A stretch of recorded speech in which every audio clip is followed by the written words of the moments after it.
I've heard that in IBS or even constipation, it is better to prime patients with escalating doses of vitamin C for up to a month before attempting the cleanse. So that kind of works sometimes. So, do you have any other tips or tricks? Well, I do understand that if people lack essential nutrients, you might want to replenish their B complex to the point where their urine was sunshine yellow consistently. You might want to restore their essential fat balance by increasing the EPA DHA and decreasing the processed omega-6 in the diet. So yes, we think that cleaning up the insides, paying attention to what you're eating, drinking, thinking, and doing is always the place to start.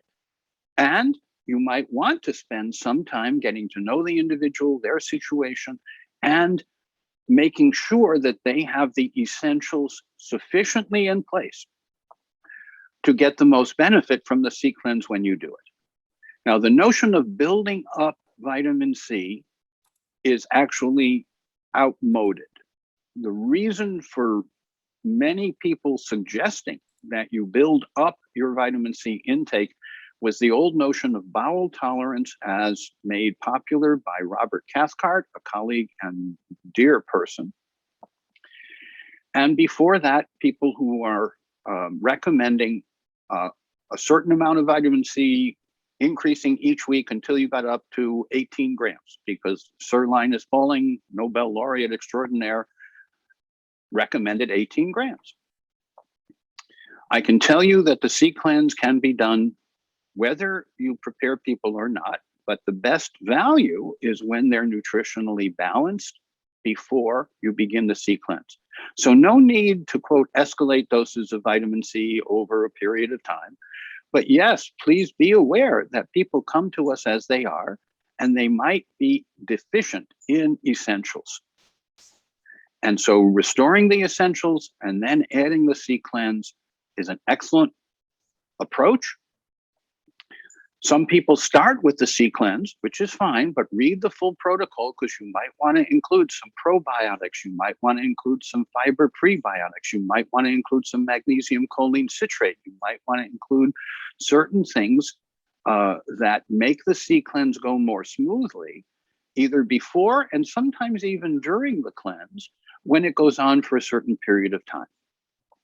And our goal is to do the C cleanse within a few hours, but since the amount of ascorbate needed is so variable from person to person, that it often takes one or two trial C cleanses before the individual knows approximately how much it will take to do their cleanse. And a note to the wise, it's a weekly process until you are restored. It's not once and done.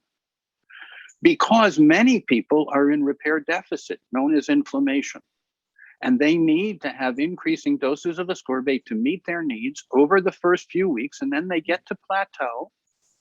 And once you're at plateau for 3 or 4 weeks, the same amount to induce the cleanse for 3 or 4 weeks, now you can stay at that level until you begin getting bulkier and larger stools, indicating you have repaired and now need less, and you can ramp down. So you ramp up, get to plateau and stay, and then ramp down.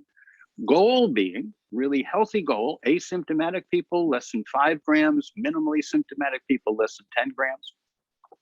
Average Americans, 10 to 100 grams. It's quite variable, because today the stress of high-tech living, the way in which lifestyle has been restructured, the environment and the pollutants that we're marinating in, all of this impacts the C cleanse. And the C cleanse is nature's antidote to most of those risks.